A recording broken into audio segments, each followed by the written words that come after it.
Venue জটিলতা, ভারত পাকিস্তান দ্বন্দ্ব, নিরাপত্তা ইস্যুতে বাংলাদেশের আপত্তিতে বিশ্বকাপ থেকে বাদ পড়া, স্কটল্যান্ডের যুক্ত হওয়া নানা নাটকীয়তার পর অবশেষে মাঠে গড়াতে যাচ্ছে আইসিসি টি-20 বিশ্বকাপ 2026। 20 দল নিয়ে আয়োজিত হওয়া 10ম আসরের আয়োজক দেশ হিসেবে রয়েছে ভারত, আর সহ আয়োজক দেশ শ্রীলঙ্কা।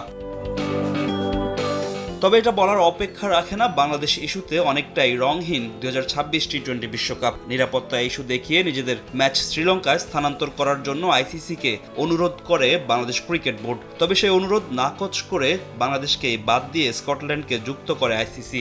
সেই জের ধরেই ভারতের বিপক্ষে গ্রুপ পর্বের ম্যাচ খেলতে অস্বীকৃতি জানায় পাকিস্তান। তাতেই বিশাল ক্ষতির মুখে পড়তে যাচ্ছে বিশ্ব ক্রিকেটের সর্বোচ্চ নিয়ন্ত্রক সংস্থা। কমেছে বিশ্বকাপের টিকিট বিক্রিও।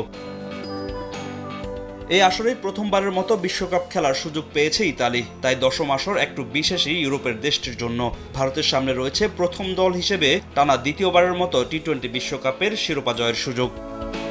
গ্রুপ পর্ব, সুপার 8, নকআউট পর্ব মিলিয়ে এবারের আসরে ম্যাচ হবে 55টি। দুই দেশের মোট 8 ভেন্যুতে গড়াবে ম্যাচগুলো। 20 দলকে ভাগ করা হয়েছে 4 গ্রুপে। প্রতিটি গ্রুপে রয়েছে 5টি দল, যেখানে তারা খেলবে একে অপরের বিপক্ষে। গ্রুপের শীর্ষ 2 দল যাবে সুপার 8-এ, সেখানে 8 দল নিয়ে হবে আরও 2 গ্রুপ। শীর্ষ 2 দল যাবে সেমিফাইনালে।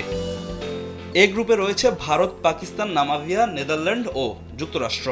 বি গ্রুপের বড় দলগুলোর মাঝে রয়েছে অস্ট্রেলিয়া ও শ্রীলঙ্কা। এছাড়া রয়েছে আয়ারল্যান্ড, ওমান ও জিম্বাবুয়ে।